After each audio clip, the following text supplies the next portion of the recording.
Hindi class में आप सभी लोगों का स्वागत है। बच्चों, आज हम कक्षा 9 में नए मेहमान एकांकी को पढ़ेंगे। ये बहुत ही अच्छी एकांकी है, सामाजिक एकांकी है और इसको ये परीक्षा में भी पूछी जाती है अक्सर। तो आज इस पूरी एकांकी का पाठ वाचन इस लेसन में होगा, इस वीडियो में होगा। तो पूरा पाठ जो है आज हम इसे पढ़ेंगे इस वीडियो के अंतर्गत। तो आप पूरा वीडियो देखिएगा ताकि आपको एकांकी अच्छे से समझ में आ जाए। चैनल पर नए हैं, सब्सक्राइब जरूर कर लीजिए क्योंकि इस तरह के वीडियो आपके लिए लगातार बनते रहेंगे। तो अब हम इनका जो पात्र परिचय है, इसमें जो प्रमुख पात्र हैं उनका परिचय देख लेते हैं। इसमें एक है विश्वनाथ, जो गृहपति माने घर के मालिक हैं। नन्हेमल और बाबूलाल, ये दो व्यक्ति अतिथि हैं उस घर के। प्रमोद और किरण विश्वनाथ के बच्चे हैं। आगंतुक रेवती का भाई है और रेवती जो है वो विश्वनाथ की पत्नी है। ये स्थान है भारत का कोई बड़ा सा नगर है, शहर है। समय गर्मी की रात के 8 बजे हैं, जहाँ से ये एकांकी शुरू होती है। गर्मी की ऋतु, रात के 8 बजे का समय। कमरे के पूर्व की ओर 2 दरवाजे, दक्षिण का द्वार बाहर आने जाने के लिए, पश्चिम का द्वार भीतर खुलता है। उत्तर की ओर एक मेज है जिस पर कुछ किताबें और अखबार रखे हैं। पास में ही 2 कुर्सियां रखी हैं। पश्चिम द्वार के पास एक पलंग बिछा है। मेज पर रखा हुआ पुराना पंखा चल रहा है जिससे बहुत कम हवा आ रही है। कमरा बेहद गर्म है। मकान एक साधारण गृहस्थ का है। पलंग के पास 4-5 साल का एक बच्चा सो रहा है। पंखे की हवा केवल उस बच्चे को लग रही है, फिर भी वो पसीने से तर है, इसलिए वो कभी कभी बेचैन हो उठता है, फिर सो जाता है। कुर्ता धोती पहने एक व्यक्ति प्रवेश करता है। पसीने से उसके कपड़े तर हैं। कुर्ता उतार कर वो खूंटी पर टांग देता है और हाथ के पंखे से बच्चे को हवा करता है। उसका नाम विश्वनाथ है। उम्र 45 वर्ष, गठा हुआ शरीर, गेहुआ रंग, मुख पर गंभीरता तथा सुसंस्कृति के चिन्ह। अब ये विश्वनाथ और रेवती जो पति पत्नी है, उनकी आपस में आगे बातचीत होती है। विश्वनाथ कहता है कि ओफ, बड़ी गर्मी है। पंखा जोर जोर से करने लगता है। इन बंद मकानों में रहना कितना भयंकर है। मकान है कि भट्टी। पश्चिम की ओर से एक स्त्री प्रवेश करती है, आंचल से मुंह का पसीना पोंछती हुई। पत्ता तक नहीं हिल रहा है, जैसे सांस बंद हो जाएगी। सिर फटा जा रहा है, सिर दबाती है।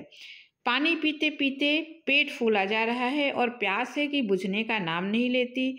अभी 4 गिलास पानी पीकर आया हूँ, फिर भी होठ सूख रहे हैं। 1 गिलास पानी और पिला दो। ठंडा तो क्या होगा, गर्म है। आंगन में घड़े में भी तो पानी ठंडा नहीं होता। हवा लगे तब तो ठंडा हो। जाने कब तक इस जेल खाने में सड़ना होगा। मकान मिलता ही नहीं। आज 2 साल से दिन रात एक करके ढूंढ रहा हूँ। हाँ, पानी तो ले आओ, जरा गला ही तर कर लूँ। बर्फ ले आते, पर मेरी मरी बर्फ भी कोई कहाँ तक पिए। बर्फ का पानी पीने से क्या फ़ायदा। प्यास जैसी की तैसी, बल्कि दुगनी लगती है। ओह, पंखा ले लो। बच्चे क्या ऊपर हैं? रहने दो, तुम ही करो। छत इतनी छोटी है कि पूरी खाट भी नहीं आती। एक खाट पर 2-2, 3-3 बच्चे सोते हैं, तब भी पूरा नहीं पड़ता। ये पड़ोसी हैं निर्दयी, जो खाली छत पड़ी रहने पर भी बच्चों के लिए एक खाट नहीं बिछाने देते। वे तो हमको मुसीबत में देखकर प्रसन्न होते हैं। उस दिन मैंने कहा कि लाला की औरत बोली, क्या छत तुम्हारे लिए है? नगद 50 देते हैं तब 4 खाटों की जगह मिली है। ना बाबा, ये नहीं हो सकेगा। मैं खाट नहीं बिछाने दूंगी। सब हवा रुक जाएगी और किसी को सोता देखकर नींद नहीं आती। पर बच्चों के सोने में क्या हर्ज है? जरा आराम से सो सकेंगे। कहो तो मैं कहूँ। क्या फ़ायदा, अगर लाला मान भी ले तो वो दुष्टा नहीं मानेगी। वैसे भी मैं उसकी छत पर बच्चों का अकेला सोना पसंद नहीं करूँगी। बड़ी डायन औरत है। उसके तो बाल बच्चे हैं नहीं, कुछ कर दे तब। फिर जाने दो, मैं नीचे आंगन में सो जाया करूँगा। कमरे में भला सोया जाएगा? मैं कभी कभी सोचता हूँ कि यदि कोई अतिथि आ जाए तो क्या होगा। ईश्वर करे इन दिनों कोई मेहमान ना आए। मैं तो वैसे ही गर्मी के मारे मर रही हूँ। पिछले 15 दिन से सर दर्द के मारे फट रहा है। मैं ही जानती हूँ कैसे रोटी बनाती हूँ। सारे शहर में जैसे आग बरस रही हो। यहाँ की गर्मी से ईश्वर बचाए, इसलिए यहाँ गर्मियों में सभी संपन्न लोग पहाड़ों पर चले जाते हैं। चले जाते होंगे, गरीबों की तो मौत है। रेवती जाती है, बच्चा गर्मी से घबरा उठता है। विश्वनाथ जोर जोर से पंखा करता है। इन सुकुमार बालकों ने क्या अपराध किया है, इन्होंने क्या बिगाड़ा है। तमाम शरीर मारे गर्मी के उबल रहा है। रेवती पानी का गिलास लेकर आती है। बड़े का तो अभी बुरा हाल है, अब भी कभी कभी देह गर्म हो जाती है पानी पीकर। उसने क्या कम बीमारी भोगी है? पूरे 3 महीने तो पड़ा रहा है। वो तो कहो मैंने उसे शिमला भेज दिया, नहीं तो ना जाने भगवान ने रक्षा की। देखा नहीं सामने वालों की लड़की को फिर से टाइफाइड हो गया और वो चल बसी। तुम कुछ दिनों की छुट्टी क्यों नहीं ले लेते? मुझे डर है कहीं कोई बीमार ना पड़ जाए। छुट्टी कोई दे तब ना, छुट्टी ले भी लूँ, खर्च चाहिए। खैर तुम आज जाकर ऊपर सो जाओ, मैं आंगन में खाट डालकर पड़ा रहूँगा। बच्चे को ले आओ, वहाँ गर्मी में भून रहा है। ये नहीं हो सकता, मैं नीचे सो जाऊँगी। तुम ऊपर छत पर जाकर सो जाओ। मैं ऊपर भी क्या हवा है, चारों तरफ दीवारें तप रही हैं। तुम ही जाओ ऊपर। विश्वनाथ, यही तो तुम्हारी बुरी आदत है, किसी का कहना ना मानोगी, बस अपनी ही हाँके जाओगी। 15 दिन से सिर में दर्द हो रहा है। मैं कहता हूँ खुली हवा में सो जाओगी तो तबीयत ठीक हो जाएगी। तुम तो व्यर्थ की जिद करते हो। भला यहाँ आंगन में तुम्हें नींद आएगी? बंद मकान, हवा का नाम नहीं, रात भर नींद ना आएगी। सवेरे काम पर जाना है। जाओ, मेरा क्या, पड़ी रहूंगी। नहीं, ये नहीं हो सकता। आज तो तुम्हें ऊपर सोना पड़ेगा। वैसे भी मुझे कुछ काम करना है। ऐसी गर्मी में क्या काम करोगे? तुम्हें भी ना जाने क्या धुन सवार हो जाती है। जाओ सो जाओ, मैं आंगन में खाट पर इसे लेकर जैसे तैसे रात काट लूंगी। जाओ। अच्छा तुम जानो, मैं तुम्हारी भलाई के लिए कह रहा था, मैं ही ऊपर जाता हूँ। बाहर से कोई दरवाज़ा खटखटाता है। रेवती, कौन होगा? विश्वनाथ, ना जाने देखता हूँ। हे भगवान, कोई मुसीबत ना आए। बच्चे को पंखा करती है। बच्चा गर्मी से उठ बैठता है और पानी मांगता है। वो बच्चे को पानी पिलाती है, पंखा करती है। इसी समय 2 व्यक्तियों के साथ विश्वनाथ प्रवेश करता है। रेवती को लेकर आंगन में चली जाती है। आगंतुक एक साधारण बिस्तर तथा एक संदूक लेकर कमरे में प्रवेश करते हैं। विश्वनाथ भी पीछे पीछे आता है। कमीजों के ऊपर काली बंडी, सिर पर सफ़ेद पगड़ियाँ, बड़ी अवस्था की 35 और छोटे की 24 है। रंग सांवला, बड़े की मूछें मुंह को घेरे हुए, माथे पर सलवट, छोटे की अधकटी मूछें, लंबा मुख और बड़े बड़े दांत। दोनों मैली धोतियाँ पहने हैं। बड़े का नाम नन्हेमल और छोटे का बाबूलाल है। इस हबड़ तबड़ में दोनों बच्चे ऊपर से उतर कर आते हैं और दरवाजे के पास खड़े होकर आगंतुकों को देखते हैं। बड़े लड़के से विश्वनाथ, बड़े लड़के से प्रमोद, जरा कुर्सी इधर खिसका दो। दूसरे अतिथि से, आप इधर खाट पर आ जाइए, जरा पंखा तेज कर देना किरण। किरण पंखा तेज करती है किंतु पंखा वैसे ही चलता है। पगड़ी के नन्हेमल पगड़ी के पल्ले से मुंह का पसीना पोंछकर उसी से हवा करता है। बड़ी गर्मी है, क्या कहें पंडित जी, पैदल चले आ रहे हैं, कपड़े तो ऐसे हो गए कि निचोड़ लो। जी आप लोग? चाचा मेरे कपड़े निचोड़ कर देख लो, एक लोटे से कम पसीना नहीं निकलेगा। धोती ऐसी चर्रा रही है जैसे पुरानी हो, पिछले दिनों नगद 109 रुपये खर्च करके खरीदी थी, मोतीराम की दुकान से ली होगी, बड़ा मक्कार है। मैंने भी कुर्तों के लिए 6 गज मलमल मोल ले ली, 1.25 रुपये गज दी, जबकि नत्थामल के यहाँ 9.5 आने गज बिक रही थी। पंडित जी, गला सूखा जा रहा है, स्टेशन पर पानी नहीं मिला, मन करता है लेमन की 5-6 बोतलें पी जाऊं।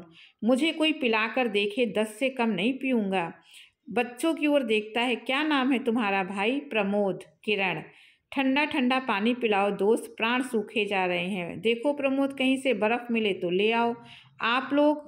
अपना लोटा कहाँ रखा है? थैले में ही है ना? बिस्तर में होगा चाचा, निकालूं क्या? और तो और बिस्तर भी पसीने से भीग गया। चाचा मैं तो पहले नहाऊंगा, फिर जो होगा देखा जाएगा। हाँ तो नहीं तो? मुझे नहीं मालूम था कि यहाँ इतनी गर्मी है। देखते जाओ। हाँ साहब। क्षमा कीजिएगा, आप कहाँ से पधार रहे हैं? अरे आप नहीं जानते, वो लाला संपत राम है ना, गोटे वाले, वो मेरे चचेरे भाई हैं। क्या बताएं साहब, उन बेचारों का कारोबार सब चौपट हो गया। हम लोगों के देखते देखते वो लाखों के आदमी खाक में मिल गए। बाबू ये लो, मेरी बंडी संदूक में रख लो।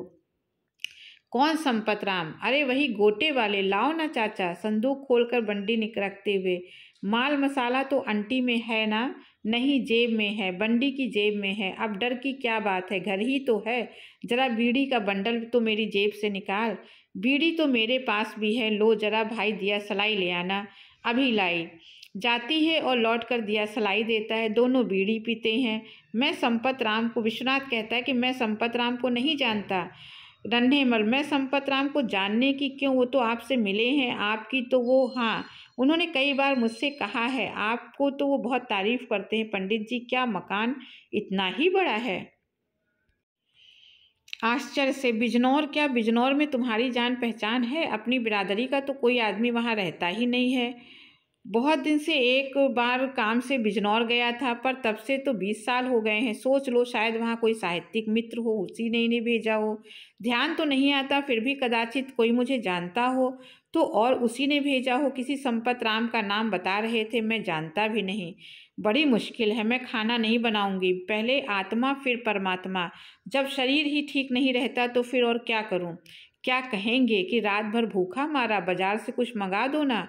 बाजार से क्या मुफ्त में आ जाएगा? 3-4 रुपए से कम क्या पेट भरेगा? पहले तुम पूछ लो, बाद में मैं खाना बनाऊंगी। बाबूलाल का प्रवेश, रेवती का दूसरी ओर से जाना। तबीयत अब शांत हुई, फिर भी पसीने से नहा गया हूँ। ना जाने पंडित जी आप कैसे रहते हैं। पंखा करता है। विश्वनाथ कहता है, 8-9 लाख आदमी शहर में रहते हैं और उनमें से 6-7 लाख आदमी इसी तरह के मकानों में रहते हैं। ऊपर छत पर शोर मचता है। आकर उन्होंने दूसरी छत पर हाथ धो लिए। पानी फैल गया, इसलिए वो पड़ोस की स्त्री चिल्ला रही है। मैंने कहा सवेरे साफ कर देंगे, इन्हें मालूम नहीं था। तुमने क्यों नहीं बताया कि हाथ दूसरी जगह धो? मैं पानी पीने चला गया था। वहाँ उषा रोने लगी। उसे चुप कराया, पानी पिलाया, पंखा करता रहा। चलो कोई बात नहीं, उनसे कह दो कि सवेरे साफ करा देंगे। नेपथ्य में, अरे बाबूजी, मेरी धोती दे देना, मैं भी नहा लूँ। लाया चाचा। जाता है। पड़ोसी का तेजी से प्रवेश। अब पड़ोसी आ जाता है। पड़ोसी कहता है कि देखिए साहब, मेहमान आपके होंगे, मेरे नहीं।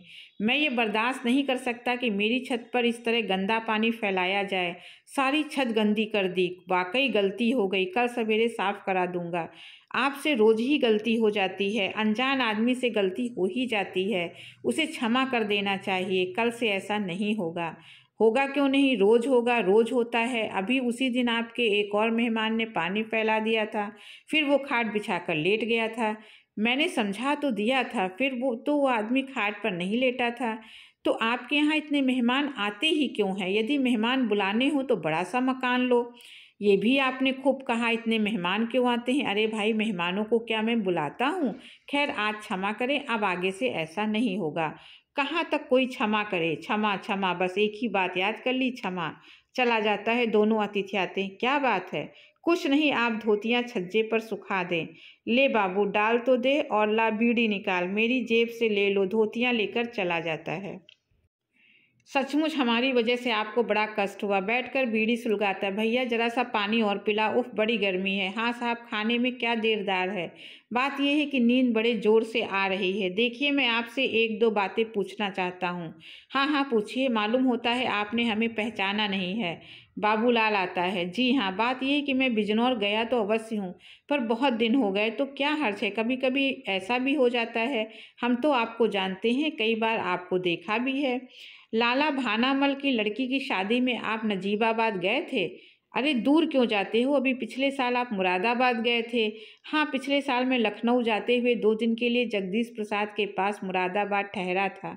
हाँ, सेठ जगदीश प्रसाद के यहाँ हमने आपको देखा था। उनकी आटे की मिल है, क्या कहने हैं उनके, बड़े आदमी हैं, हम उन्हीं के रिश्तेदार हैं। पर उनका तो प्रेस है। प्रेस भी होगा, उनकी एक बड़ी मिल भी है। अब एक और गन्ने की मिल बिजनौर में खुल रही है, अगले महीने खुल जाएगी। हाँ भैया, पानी ले आए? लो चाचा, पहले तुम पी लो। तो आप कोई चिट्ठी विट्ठी लाए हैं? दोनों सक पका कर। चिट्ठी विट्ठी तो नहीं लाए हैं। संपत राम ने कहा था कि स्टेशन से उतरकर सीधे रेलवे रोड चले जाना। वहाँ कृष्ण गली में वे रहते हैं। पर कृष्ण गली में तो यहाँ 6 हैं। कौन सी गली में बताया था? 6 हैं? बहुत बड़ा शहर है साहब, हमें तो मालूम नहीं है। शायद बताया हो, याद नहीं रहा। खींच कर, जिसके यहाँ आपको जाना है उसका नाम तो बताया होगा। क्या नाम था चाचा? नाम तो याद नहीं आता, जरा ठहरिए, सोच लूँ। अरे चाचा, कविराज या कवि बताया था। मैं उस समय नहीं था, सामान लेने घर गया था। तुम्ही ने रेल में बताया था। हाँ साहब, कविराज बताया था। आप तो बेकार शक में पड़े हैं, हम कोई चोर थोड़े ही हैं। चोर छिपे थोड़े ही रहते हैं पंडित जी, क्या बताएं, हमारे घर चलकर देख लें तो पता चलेगा कि हम भी। चुप, एक बीड़ी और निकाल बाबू, ये लो, लेकिन मैं कविराज तो नहीं हूँ। दोनों चिल्लाकर, तो कवि ही बताया होगा साहब, हमें याद नहीं आ रहा, हमें तो ये पता दिया था, उसी के सहारे आ गए। नीचे आवाज़ लगाई और आप मिल गए, ऊपर चढ़ाए। हमने सोचा होटल या धर्मशाला में ठहर जाएं, फिर सोचा घर के ही तो हैं, चलो घर चलें। जिनके यहाँ आपको जाना था वो काम क्या करते हैं? काम? क्या काम बताया था बाबू? मेरे सामने तो कोई बात नहीं हुई, मैं तो सामान लेने चला गया था। आप तो पंडित जी शायद हैं? हाँ याद आया, बताया था वैद्य हैं, पर मैं तो वैद्य नहीं हूँ। पिछली गली में एक कविराज वैद्य रहते हैं। हाँ हाँ ठीक, कहीं आप कविराज रामलाल वैद्य के यहाँ तो नहीं आए हैं? दोनों उठकर, अरे हाँ वही तो कविराज रामलाल, शायद वो उधर के हैं भी। ठीक है साहब, ठीक है, वही हैं। फिर मैं सोच रहा था कि आप ना संपत राम को जानते हैं ना जगदीश प्रसाद को। प्रमोद से, कहाँ है उन कविराज का घर? जाओ इन्हें उनका मकान बता दो, मैं भीतर हो आऊँ। चलो जल्दी चलो भैया। अच्छा साहब, राम राम। भीतर से ही राम राम। अब जान में जान आई। हाय, सिर फटा जा रहा है। नीचे से आवाज़ आती है नेपथ्य में, भले आदमी जाने कहाँ मकान लिया है। ढूंढते ढूंढते आधी रात होने को आई। रेवती फिर, अरे प्रसन्न होकर, अरे भैया हैं, जाओ, तुमने तो खबर ही ना दी। रेवती, दोनों मिलते हैं विश्वनाथ से, पिछले 4 घंटे से बराबर मकान खोज रहा हूँ। क्या मेरा तार नहीं मिला? नहीं तो तार कब दिया था? कल ही तो झांसी से दिया था, सोचता था कि ठीक समय पर मिल जाएगा। ओ बड़ी परेशानी हुई। रेवती, लो कपड़े उतार डालो, पंखा करती हूँ। अरे प्रमोद, जा जल्दी से बर्फ तो ला, मामा जी को ठंडा पानी पिला, और देख नुक्कड़ पर हलवाई की दुकान खुली हो तो। भाई बहुत बड़ा शहर है, वो तो कहो, मैं ढूंढ ही रहा था। ढूंढ कर ही रहा, नहीं तो ना जाने कहीं होटल या धर्मशाला में रहना पड़ता। बड़ी गर्मी है, मैं जरा नहाना चाहता हूँ। हाँ हाँ अवश्य, सामने चले जाइए। एक बार तो जी में आया कि सामने होटल में ठहर जाऊँ, शायद रात को आप दोनों को कष्ट हो। ऐसा क्यों सोचते? रेवती कहती, ऐसा क्यों सोचते हो? कष्ट काहे का? ये तो हम लोगों का कर्तव्य था। अच्छा तुम तैयार हो, मैं खाना बनाती हूँ। भाई देखो, इस समय खाना वाना रहने दो, मैं पानी पीकर ही सो जाऊँगा। वैसे मुझे भूख भी नहीं। जाती हुई लौट कर, कैसी बातें करते हो भैया, मैं अभी खाना बनाती हूँ, इतनी गर्मी में रहने दो ना। तुम नहाने तो जाओ, आगंतुक जाता है। रेवती से कहो अब। रेवती, अब क्या मैं खाना बनाऊंगी? भैया भूखे नहीं सो सकते। यवनिका, यहीं पर ये आपका एकांकी समाप्त हो जाता है। तो अब अगर आपको वीडियो अच्छा लगा हो तो सब्सक्राइब कीजिएगा। अगले वीडियो में फिर किसी टॉपिक के साथ मिलेंगे, तब तक के लिए धन्यवाद।